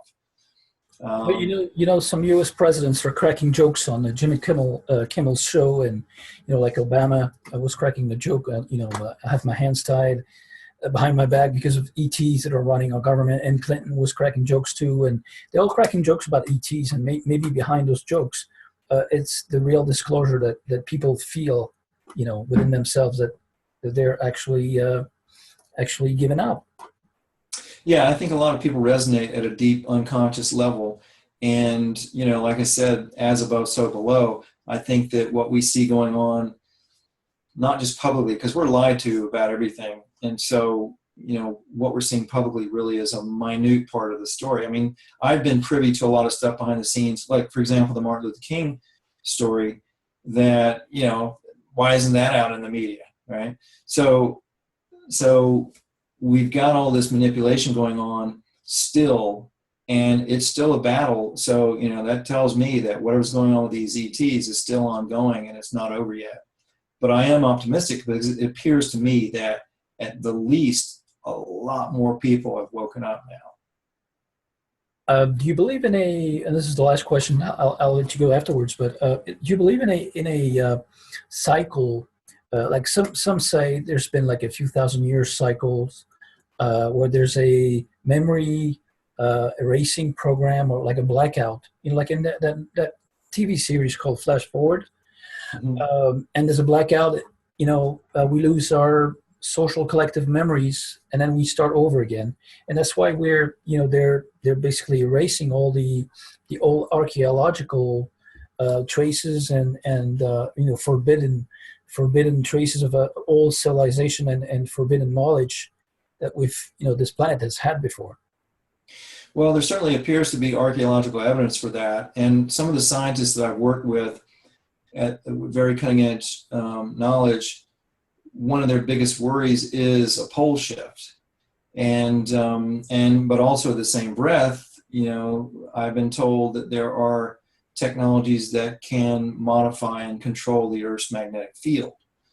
I don't know if that's true or not, but certainly it appears that pole shifts have happened, and when that happens, it wipes out most of the life on Earth. And supposedly that's why a lot of these extraterrestrials have underground civilizations, or other human civilizations here on Earth, supposedly, that have. I've had psychic encounters with some of these beings inside the Earth. I've been guided by. I was told on several occasions by psychics, unsolicited, that there were 4 scientists living inside the Earth that were giving me information. So, yeah, I think it's entirely possible that we may have some kind of a pole shift or a solar flash or whatever, and it might wipe out everybody and everybody's memory. But I've also, when I was maybe 20 years old, I had a motorcycle wreck and died on the road and left my body and had a near-death experience. And so that taught me that, even if the body dies, it's not the end of us. And so I've never been afraid of death or concerned about that kind of thing. I think whatever does happen, ultimately we will, particularly if we're progressive with our our lives, that we will shift and grow in a very beneficial way. Yeah, exactly. And our consciousness lives on anyway, and everything is consciousness. Consciousness is everywhere. But this geoengineering program is maybe, to block out the sunlight and so forth, and keeping us from, and other living beings and consciousness to actually raise up in frequencies. This is what it's about. Basically, it's creating. I don't think so, simply because if that was the goal, you could do that with beneficial methods, and you wouldn't be spraying genetically modified pathogens in the atmosphere with this stuff. Instead of using aluminum, barium, and strontium, which, by the way, barium and strontium suppress certain frequencies that awake the brain and the pineal gland. And of course, aluminum also, it gets lodged in the brain and it shuts down brain function. You could use rock powders, do the same thing, and have nothing but benefits. So I don't think at all that it's beneficial. I think that's part of the mind job, that the spin control that's being put out about this stuff, so that people won't think it's a bad thing. It's unequivocally a bad thing. It hurts the earth. It hurts all the plants on the earth. It hurts water. It hurts human beings. We could be doing that. For example, this is what the reptilians told me. When they destroyed their atmosphere in nuclear war, they repaired it with monoatomic gold in their atmosphere. Now, that would work. That would be incredibly healing to everything on Earth. Yeah, I wasn't saying it was a good thing. I was saying it was pretty bad, but it was also used, as you said, on top of what you said, as to block out the sun's, vibration rays. And suppress consciousness. Absolutely. Yeah, exactly. Well, the Anunnaki story with the Sumerians are talking about monoatomic gold repairing their atmosphere in Nibiru, but I don't know how true that is because of the controversy with Sitchins. Sitchins. Yeah, that's it. I was told a lot of stuff before I ever heard about Sitchin, and then when I started talking about it publicly, people would say to me, "Oh, you've been reading Zecharia Sitchin. I didn't know who the heck he was." And then when I did wind up, I never wound up reading any of his books, but I saw some YouTube videos about him and by him, and I was very surprised. And also Michael Tellinger as well. That a lot of their story jives with what I was told directly by these reptilians. One last word. The final word will be for you, Ken. What can you tell us about natural healing and health? That you're saying on your website that the perfection is in nature. There's perfection in nature that humans cannot duplicate or outdo. So basically, artificial intelligence (AI) is definitely not the way to go, and we should turn towards natural healing techniques and alternative methods, right? Yeah. I mean, there's, like I said, there's no technology that's superior to our own biology, and we don't need artificial intelligence or other technological enhancement. We have the most sophisticated technology if we were allowed to develop it. If we weren't having our consciousness shut down in so many different ways and our DNA unplugged and manipulated, et cetera, we can create utopia here on Earth. But practically speaking, for people, on a day-to-day basis, it's become necessary to detox on a daily basis and get dense nutrients into the body, because unless you're growing your own food or getting it from somebody locally who knows how to grow nutrient-dense food, we're not getting the level of nutrients in our food that we need. So this is what I've been teaching people to do, is how to grow nutrient-dense food, how to use ferments to make their own medicines, and how to use inexpensive methods in food, and particularly living food, to heal and detox themselves on a daily basis. It's become important enough that we do need to detox on a daily basis. Right, exactly. And the whole panel of detox supplements and methods and devices are available on your website, freshandalive.com. So I advise everyone that's interested in those methods and in your in your techniques to go visit your website. Thank you so much, Ken. It was a great pleasure to have you. I think we covered. Oh, my pleasure. My pleasure. I followed you guys for many years, and I really appreciate the work that you do. Thank you for being with us, and we'll see you next time. Listeners, I'll see you next month, and you'll see Ken in his adventures around the world with pyramids and natural healing techniques. Thank you, Ken. We'll see you soon. All right. Thank you, Mark. Take care. Bye-bye.